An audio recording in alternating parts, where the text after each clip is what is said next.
हर शब्द का मोल होता है। हाँ, सस्ता महंगा हो सकता है, लेकिन मोल कुछ ना कुछ तो जरूर होता है। लेकिन लगता है जैसे अरविंद केजरीवाल के शब्दों का कोई मोल ही नहीं है। वो बस बिना सोचे समझे बोलते चले जाते हैं।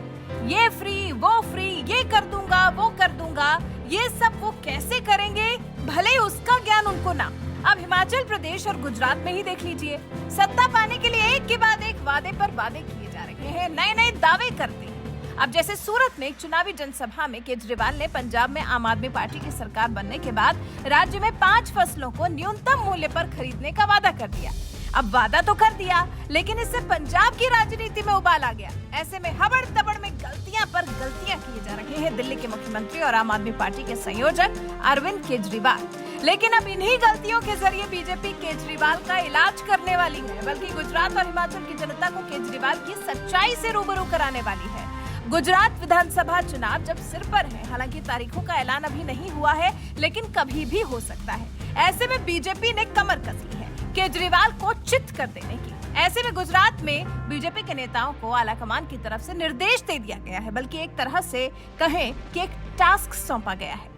हिदायत दी गई है, आप दिल्ली के मॉडल की हवा निकालने के लिए धरातल पर काम करें। जिन चीजों को लेकर केजरीवाल गुजरात और दूसरी जगहों पर अपनी पीठ थपथपाते नहीं थकते, उनकी हकीकत वीडियोस के जरिए गुजरात के लोगों तक पहुंचाइए। इसके लिए बाकायदा प्रोफेशनल्स को हायर किया गया है जो वीडियोस बनाएंगे। उन्हें जिम्मेदारी दी गई है कि जिस शिक्षा और स्वास्थ्य के मॉडल के दम पर केजरीवाल दिल्ली के बाहर पैर फैलाने की कोशिश कर रहे हैं, उसकी हकीकत गुजरात के लोगों के सामने आनी चाहिए। जून में गुजरात बीजेपी की 17 सदस्यों की टीम ने दिल्ली का दौरा किया था। टीम स्कूल और अस्पतालों का भी सर्वे करके आई थी। उस दौरान वीडियो भी बनाए गए थे।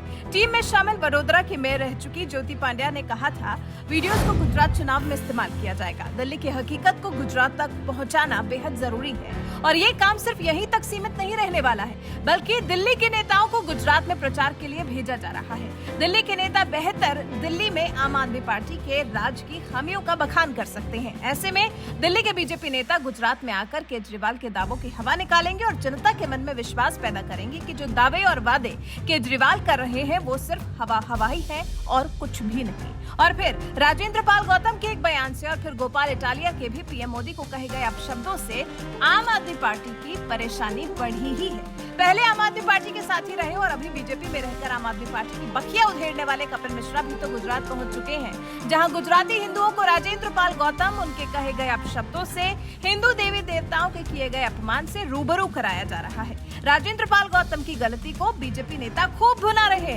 हालांकि गौतम अपने मंत्री पद से त्याग पत्र जरूर दे चुके हैं, लेकिन जुड़े तो रहे हैं अरविंद केजरीवाल से ही। केजरीवाल ने ही तो डैमेज कंट्रोल करवाया है। अब इसके अलावा एमसीडी चुनाव भी तो आम आदमी पार्टी के लिए सिरदर्द ही बनेंगे। ये दूसरी रणनीति है जिस पर बीजेपी काम करने वाली है। एमसीडी चुनाव से कैसे निपटेगी केजरीवाल की आप? चर्चा कुछ ऐसी है कि एमसीडी के चुनाव दिसंबर में कराए जाएं। शायद विधानसभा चुनाव का समय भी वही होगा। ऐसे में आम आदमी पार्टी के लिए बड़ा झटका होगा। पार्टी के लिए 2 मोर्चों पर एक साथ लड़ना आसान नहीं होगा, क्योंकि दिल्ली में भले ही आम आदमी पार्टी पुरानी है, लेकिन गुजरात में तो बिल्कुल नई है। और साथ ही चुनाव लड़ रही अन्य पार्टियां, चाहे वो कांग्रेस हो या फिर बीजेपी, उनसे अनुभव में तो आम आदमी पार्टी कम ही है। आम आदमी पार्टी के नेता खुद ही कह रहे हैं कि उनके पास सीमित संसाधन है। ऐसे में दोनों जगह फंसे तो उनके लिए मुश्किल हो सकती है।